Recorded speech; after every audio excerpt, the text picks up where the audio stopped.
നമസ്കാരം. ഇന്ന് December 9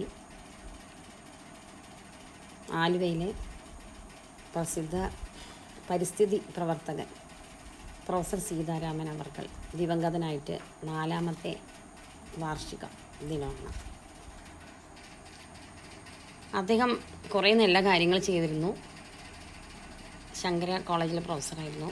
chemistry, അതുപോലെ PhD നേടിയിട്ടുണ്ട്. പരിസ്ഥിതി വിഷയത്തിൽ PhD നേടി.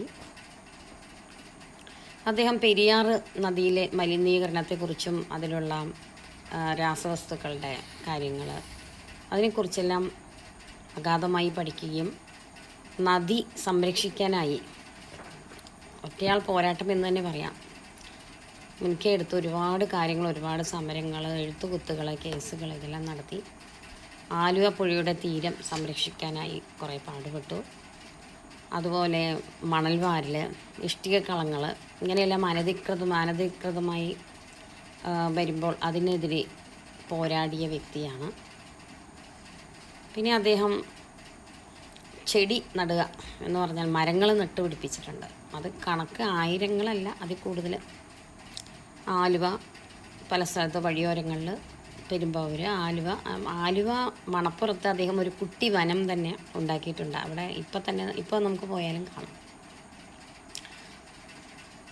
ചെടി നട്ടാൽ മാത്രം പോരാ, അത് നമ്മളെ സംരക്ഷിക്കണം. അതിന് കൂടുണ്ടാക്കി അതിന് വെള്ളമൊഴിക്കും, വീട്ടിൽ നിന്ന് വെള്ളം കൊണ്ടുവന്ന് ഒഴിക്കുക. ഇങ്ങനെ പല പരിപാടികളും അദ്ദേഹം ചെയ്തിരുന്നു.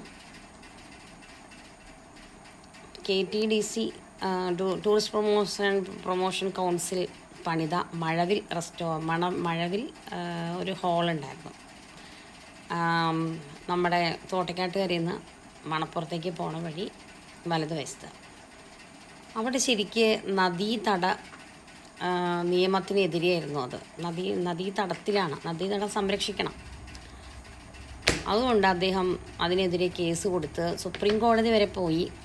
അദ്ദേഹത്തിന് അനുകൂലമായി വരികയും അനുകൂല നടപടി വന്ന് ആ കെട്ടിടം തന്നെ പൊളിച്ചു കളയേണ്ടി വന്നു.